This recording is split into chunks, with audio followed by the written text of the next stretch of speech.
I love the city of Milwaukee. I love her people.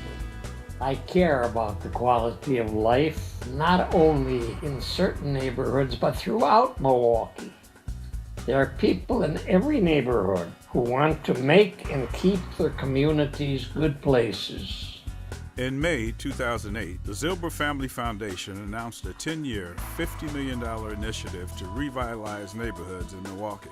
The following September, it named the first neighborhoods to participate in the initiative: Lindsay Heights and Clark Square. The initiative is being carried out by an operating partnership of 5 organizations: Walnut Way Conservation Corps in Lindsay Heights and Journey House in Clark Square, List Milwaukee and the United Neighborhood Centers of Milwaukee, both delivering technical and other assistance, and the Zilber Family Foundation. There is also an advisory board chaired by Dennis Kester of Marshall and Ilsley. In its approach, the initiative draws on what has been learned in the field of community development over 30 years and across the country, and especially from what has worked in cities such as Indianapolis, Duluth, and Chicago. The model looks to organize local residents around a plan or a quality of life effort that they believe in and hold themselves and each other accountable. The thing that makes the Zilber Neighborhood Initiative unique is the leadership of the Zilber Family Foundation. The organization is very committed to the city of Milwaukee and improving the neighborhoods. Over the course of many months, hundreds of residents and community leaders in Lindsay Heights and Clark Square have come together to create plans for improving their neighborhoods. Along the way, they rekindled their shared passion for improving the quality of community life. Lindsay Heights is one of the oldest neighborhoods in the city. First settled by German immigrants, by the 1920s, Lindsay Heights was a thriving African-American community. In the 1950s, plans for a freeway through the neighborhood were scrapped, but not before homes and businesses were demolished in the preparation for the construction. The empty lots and abandoned buildings were a haven for crime. The neighborhood was redlined by lenders and other investors, and many longtime residents moved away. In the 1990s, community organizations jump-started the redevelopment of Lindsay Heights and achieved important results. $19 million in public and private investment to build affordable homes and restore vintage homes. Today, Lindsay Heights is anchored by churches, schools, locally owned banks and businesses, and fruitful urban gardens.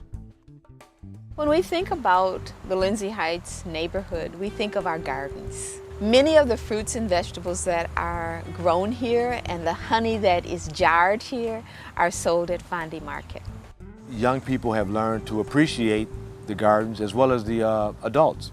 They see that positive things are happening around the gardens, and the gardens are bringing a positive energy towards what's happening within the neighborhood. The quality of life plan for Lindsay Heights is grounded in notions of abundance and sustainability. It includes projects to train workers for jobs in green construction, provide healthy activities for youth and families, restore the 13 acres of Johnson's Park, increase access to health care, and improve schools. You cannot have economic development or health or wholeness without having educated children and adults. And the way that we are moving in that strategy is to really focus on our neighborhood schools from K through 12th grade. Clark Square is rich with cultural attractions, from the Loud Temple to the popular restaurants and markets on Cesar Chavez Street, to the Mitchell Domes and Conservatory. Clark Square is one of Milwaukee's most ethnically diverse neighborhoods, for years providing housing for thousands of factory workers whose jobs were located in nearby Menominee Valley. With changes in the economy, Clark Square fell on hard times. And as the Menominee Valley recovers, and new businesses like Palermo's Pizza, the Potawatomi Casino, the Harley-Davidson Museum, and Miller Park take hold, Clark Square is poised for growth and development. They really are a model neighborhood for how to really involve residents and listen to residents, and they really use the Zilber Neighborhood Initiative as a way to bring out even more residents. The residents of Clark Square are well invested in the programs and opportunities here. There are a lot of dedicated community-based organizations in Clark Square. This new initiative, the Quality of Life Plan, has created a collaboration among the community organizations here in Clark Square for the purpose of bettering the community. Clark Square's 5-year plan includes large-scale capital projects to restore bike and pedestrian access between the neighborhood and the valley, as well as modest projects to market local restaurants and other retail businesses to the people who work in the valley. Everybody has been given a rough draft as to what we're trying to do. The enthusiasm is fantastic. Everybody's looking forward to it. Longfellow Elementary is one of the oldest and now one of the best schools in Milwaukee. Designated a high-achieving, high-value-added school by the Wisconsin Department of Public Instruction, Longfellow's record of achievement attracts students from the suburbs as well as the neighborhood. At the heart of the Clark Square Plan is the community's effort to establish the Journey House Center for Family Learning and Youth Athletics at Longfellow School. The center would bring more than a gym and other facilities to the school.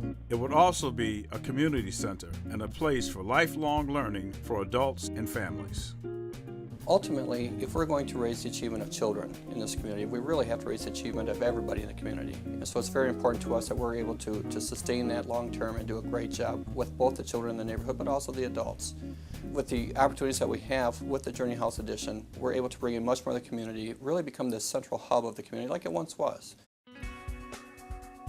What is distinctive about the initiative is its reliance on resident involvement, rigorous planning, clear goals, workable strategies, and of course, a laser focus on visible results.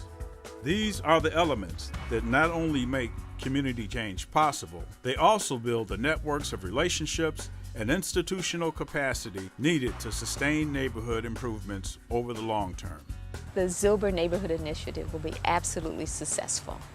I am confident because the planning process was broad enough, comprehensive enough that we really have a good plan. Once you have a cohesive plan, you have the neighborhoods and the various agencies and nonprofits that are working in those neighborhoods all behind it, then obviously it has a greater chance of success. I mean, to have something in your own area that you're a part of from the beginning, how great is that? With Joe, who I've known for many years, has a great heart for Milwaukee. And to stand alongside someone that's willing to put his financial resources and his time and effort in it, what a blessing. To have everything, one must give everything. That's what I'm doing, and I hope others will join me.